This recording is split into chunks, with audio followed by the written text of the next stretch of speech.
Ashwavega news ಜೊತೆ ಮಾತನಾಡೋದಕ್ಕೆ ಮಾಜಿ ಸಚಿವರು ಹಾಗೂ ಶಾಸಕರಾಗಿರುವಂತಹ ಸುನಿಲ್ ಕುಮಾರ್ ಅವರಿದ್ದಾರೆ. ಅವರೊಟ್ಟಿಗೆ ಮಾತಾಡಿಸ್ತಾ ಹೋಗೋಣ. ಸರ್ ನಮಸ್ತೆ ಸರ್. ಈಗಾಗಲೇ ಧರ್ಮಸ್ಥಳ ವಿಚಾರದಲ್ಲಿ ಸಾಕಷ್ಟು ಷಡ್ಯಂತ್ರ ನಡೀತಿದೆ ಅಂತ ನೀವು ಆರೋಪ ಮಾಡ್ತಾನೆ ಇದ್ರಿ ಮತ್ತು ಸದನದಲ್ಲೂ ಕೂಡ SIT ಮಧ್ಯಂತರ ವರದಿ ಕೊಡಬೇಕು ಅಂತ ಒತ್ತಾಯ ಮಾಡಿದ್ರಿ.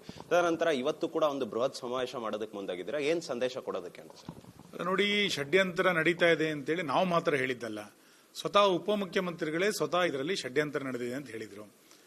ಕಾಂಗ್ರೆಸ್ಸಿನ ತುಂಬಾ ಜನ ಶಾಸಕರು ಇದರಲ್ಲೊಂದು ಪಿತೂರಿ ಇದೆ ಅನ್ನೋದನ್ನು ಅವರೇ ಒಪ್ಕೊಂಡಿದ್ದಾರೆ. ಈ ಪಿತೂರಿ ಇನ್ಯಾರೋ ಮಾಡಿದ್ದಲ್ಲ, ಎಡಚರರ ಜೊತೆಗೆ, ನಗರ ನಕ್ಸಲರ ಜೊತೆಗೆ, ನಮ್ಮ ಧಾರ್ಮಿಕ ವಿರೋಧಿಗಳ ಜೊತೆನಲ್ಲಿ ಕಾಂಗ್ರೆಸ್ಸಿನ ಹೈಕಮಾಂಡ್ ಇದರಲ್ಲಿ ಇನ್ವಾಲ್ವ್ ಆಗಿದೆ ಅನ್ನುವಂಥದ್ದು ಬಹಳ ಸ್ಪಷ್ಟ ಇದೆ. ಆ ಹಿನ್ನೆಲೆಯಲ್ಲಿ ಇದನ್ನು NIA ತನಿಖೆ ಕೊಡಬೇಕು, ನಮ್ಮ ಧಾರ್ಮಿಕ ನಂಬಿಕೆ ಶ್ರದ್ಧೆಗಳನ್ನು ಉಳಿಸ್ಕೊಳ್ಬೇಕು ಅನ್ನುವ ಕಾರಣಕ್ಕೆ ಇವತ್ತಿನ ಈ ಜನಾಂದೋಲನ ನಡೀತಾ ಇದೆ. ಸರ್, ಕೇವಲ ರಾಜಕೀಯ ಲೆಕ್ಕಾಚಾರಕ್ಕಷ್ಟೇ ಬಿಜೆಪಿಯವರು ಧರ್ಮಸ್ಥಳ ಚಲೋ ಆಗಿರ್ಬೋದು ಸಮಾವೇಶವನ್ನು ಮಾಡ್ತಿದೆ ಅಂತ ಕಾಂಗ್ರೆಸ್ ಆರೋಪ ಆಗಿದೆ. ರಾಜಕೀಯ ಲೆಕ್ಕಾಚಾರ ಆರಂಭ ಮಾಡಿದ್ಯಾರು? ಈ ತನಿಖೆಯನ್ನ ದಿಕ್ಕು ತಪ್ಪಿಸಲಿಕ್ಕೆ ಮತ್ತು ಇಷ್ಟು ದೊಡ್ಡ ಪ್ರಮಾಣದಲ್ಲಿ ಅವಹೇಳನಗಳಾದಾಗ ಸರ್ಕಾರ ಯಾಕೆ ಸುಮ್ಮನೆ ಕೂತ್ಕೊಂಡಿತ್ತು? ಒಂದು ಹಿಂದೂ ಧಾರ್ಮಿಕ ಕ್ಷೇತ್ರದ ಬಗ್ಗೆ ಒಂದು ಗುಂಪು ಇಷ್ಟು ದೊಡ್ಡ ಪ್ರಮಾಣದಲ್ಲಿ ಅಪಪ್ರಚಾರ ಮಾಡಿದಾಗ್ಲೂ ಕೂಡ ಸರ್ಕಾರ ಸುಮ್ಮನೆ ಕೂತಿದ್ದಕ್ಕೆ ತಾನೇ ಇಷ್ಟೆಲ್ಲ ಆಗಿದ್ದಕ್ಕೆ ಕಾರಣ. ಮತ್ತು ಸರ್ಕಾರದ ಕೈವಾಡ ಇಲ್ದಲೆ, ಮುಖ್ಯಮಂತ್ರಿಗಳ ಕಚೇರಿಯ ಪರೋಕ್ಷ ಬೆಂಬಲ ಇಲ್ದಲೆ ಇಷ್ಟು ದೊಡ್ಡ ಪ್ರಮಾಣದಲ್ಲಿ ಎಡಚರರು ಈ ಎಲ್ಲ ಕೆಲಸ ಕಾರ್ಯಗಳನ್ನು ಮಾಡ್ಲಿಕ್ಕೆ ಸಾಧ್ಯ ಇಲ್ಲ. ಯಾರೋ ಎಲ್ಲಿಂದನೋ ತಗೊಬಂದಂತ ಒಂದು ಬುರುಡೆನ ಇಟ್ಕೊಂಡು ಇಷ್ಟೆಲ್ಲ ಸುದ್ದಿಯನ್ನ ಮಾಡ್ತಾರೆ ಅಂತಂದ್ರೆ ನೇರವಾಗಿ NDA ಒಕ್ಕೂಟದ ಮತ್ತು ಕಾಂಗ್ರೆಸ್ಸಿನ ಹೈಕಮಾಂಡಿನ ಒಂದು ಟೂಲ್ ಕಿಟ್ ಯಾವುದು ಅಂತ ಕೇಳಿದ್ರೆ ಧರ್ಮಸ್ಥಳವನ್ನ ಕೇಂದ್ರವಾಗಿ ಇಟ್ಟುಕೊಂಡು ಹಿಂದೂ ನಂಬಿಕೆಗಳನ್ನು ದುರ್ಬಲಗೊಳಿಸಬೇಕು. ಅದರ ಮುಂದುವರಿದ ಪ್ರಯತ್ನ ಚಾಮುಂಡಿ ಬೆಟ್ಟ ಇವತ್ತು ಹಿಂದೂಗಳದಲ್ಲ ಅನ್ನುವಂಥ ವಾದವನ್ನ ಇವತ್ತು ಸ್ವತಃ ಸರ್ಕಾರವೇ ಮುಂದಿಟ್ಟಿದೆ. ಸೊ ಈ ಹಿನ್ನೆಲೆಯಲ್ಲಿ ನಾವು ಇವತ್ತು ಜಾಗೃತಿಯನ್ನು ಮಾಡಬೇಕಾಗಿರುವಂತದ್ದು ಒಂದು ಪೊಲಿಟಿಕಲ್ ಪಾರ್ಟಿಯಾಗಿ ನಮಗೆ ಅನಿವಾರ್ಯ ಇದೆ, ನಾವು ಮಾಡ್ತಾ ಇದ್ದೇವೆ. ಸರ್, ಇನ್ನು ಮೈಸೂರು ವಿಚಾರಕ್ಕೆ ಬರೋದಾದ್ರೆ ಸಿದ್ದರಾಮಯ್ಯನವರು ಕೂಡ ಒಂದು ಸ್ಪಷ್ಟನೆಯನ್ನು ಕೊಟ್ಟಿದ್ದಾರೆ. ಬಾನು ಮುಷ್ತಾಕ್ ಅವರ ಆಯ್ಕೆ ನಾನೇ ಮಾಡಿದ್ದು ಅಂತ ಒಂದು ಸ್ಪಷ್ಟನೆ.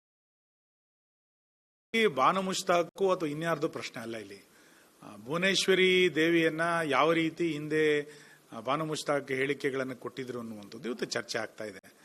ನಾಡ ಹಬ್ಬ ದಸರಾದ ಉದ್ಘಾಟನೆಯನ್ನ ಆ ನಂಬಿಕೆಗಳಿರುವಂತವರೇ ಮಾಡಬೇಕೇ ವಿನಃ ಯಾವುದೋ ಸಾಹಿತ್ಯದ ಬಗ್ಗೆ ನಂಬಿಕೆ ಇರೋರು ಅಷ್ಟೇ ಅಲ್ಲ. ಈ ಭಾರತೀಯ ಸಂಸ್ಕೃತಿ, ಹಿಂದೂ ಸಂಸ್ಕೃತಿ, ನಮ್ಮ ಧಾರ್ಮಿಕ ನಂಬಿಕೆಗಳನ್ನು ಇಟ್ಟುಕೊಂಡಂತವ್ರು ಇದನ್ನು ಮಾಡಬೇಕು ಅನ್ನುವಂಥದ್ದು ಬಹುಸಂಖ್ಯಾತರ ಎಲ್ಲರ ಮನಸ್ಸಿನಲ್ಲಿರುವಂತಹ ಅಭಿಪ್ರಾಯ.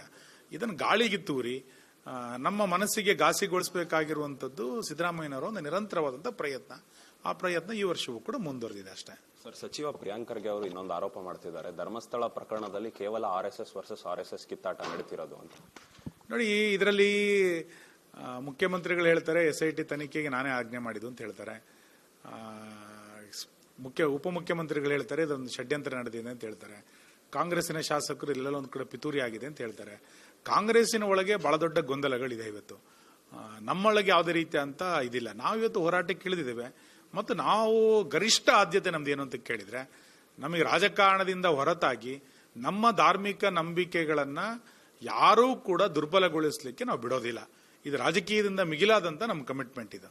ಈ ಧಾರ್ಮಿಕ ನಂಬಿಕೆಯನ್ನ ದುರ್ಬಲಗೊಳಿಸಲಿಕ್ಕೆ ನಾವು ಬಿಡೋದಿಲ್ಲ. ಈ ಹೋರಾಟವನ್ನು ನಾವು ಮುಂದುವರಿಸ್ತೇವೆ. ಸರ್, ನಿಮ್ಮ ಹೋರಾಟ ಇವತ್ತಿರೋದು NIAಗೆ ನೀಡಬೇಕು ಅಂತ. ಒಂದು ವೇಳೆ NIAಗೆ ಕೊಡದೆ ಹೋದ್ರೆ ನಿಮ್ಮ ಮುಂದಿನ ಹೋರಾಟ ಯಾವ ರೀತಿಯಾಗಿರುತ್ತೆ? NIAಗೆ ಕೊಡಬೇಕು ಅಂತೇಳಿ ಇವತ್ತು ಜನಾಂದೋಲನ ಆರಂಭ ಮಾಡಿದ್ದೇವೆ. ಸರ್ಕಾರ ಇದಕ್ಕೆ ಮಣಿಯುತ್ತೆ ಅಂತ ನಾನು ಅನ್ಕೊಳ್ತೇನೆ.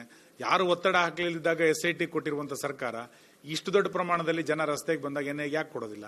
SIT ಕೊಡಿ ಅಂತ ಯಾರು ಒತ್ತಾಯ ಮಾಡಿರಲಿಲ್ಲ. ಹಾಗಂತೇಳಿ SIT ನಾವೇನು ವಿರೋಧ ಮಾಡ್ತಾ ಇಲ್ಲ. ಇವತ್ತು ಇಷ್ಟು ದೊಡ್ಡ ಪ್ರಮಾಣದಲ್ಲಿ ಜನ ಒತ್ತಾಯ ಮಾಡಿದಾಗ ಸರ್ಕಾರ NIAಗೆ ಕೊಡಲೇಬೇಕಾಗಿರುವಂತದ್ದು ಅನಿವಾರ್ಯ ಇದೆ.